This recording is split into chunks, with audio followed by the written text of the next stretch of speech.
Hi, my name is Anya, and today I'll be talking about the griekwastad murders while making ginger muffins. If there's anything I missed about the case, please leave it in the comment section below. And if there's any cases you want me to talk about, please leave it in the comment section below. So if you like this video, give it a like, comment, and subscribe to my channel for more videos. And don't forget to hit the notification bell to be notified every time I upload. If you're new to my channel, welcome. Today I'm going to be talking about the griekwastad murders. These murders occurred in April of 2012. These murders did not only impact South Africans, but it also made international news.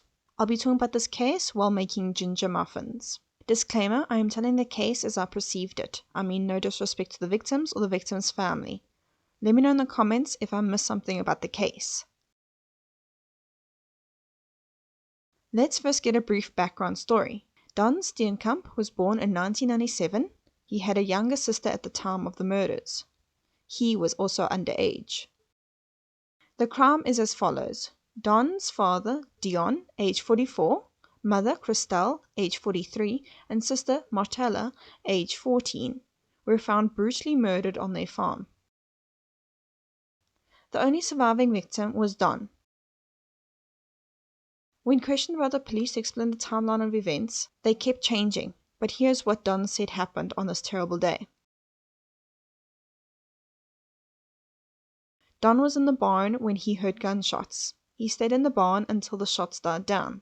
Then he went inside the house where he found his parents, who had been shot and had died from it.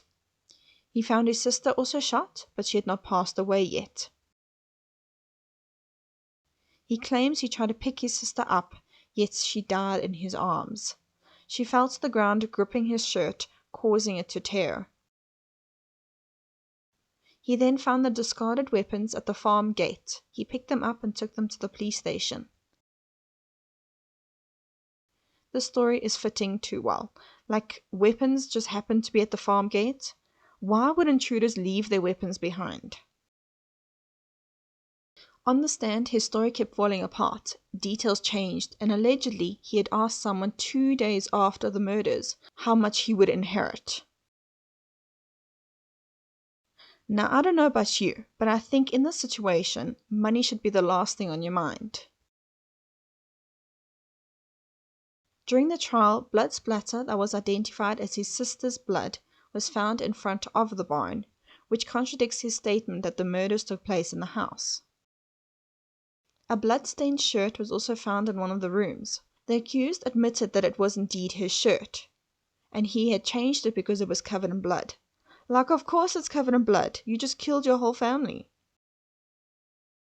One fact stood out, it was that Martella had been involved in a struggle prior to her death.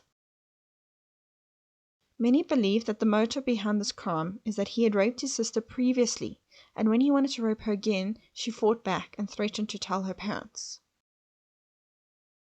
The accused then shot them all to cover it up. Don was sentenced to 20 years in prison for each of the 3 murder convictions, 14 years for the rape conviction, and 4 years for lying to the police. All the sentences would run concurrently, meaning at the same time. He was labeled in the press as, "This is the boy who raped sister, killed parents." And that was the story of the griekwastad murders. Again, if I missed something about the case, please leave in the comment section below. Until next time, bye!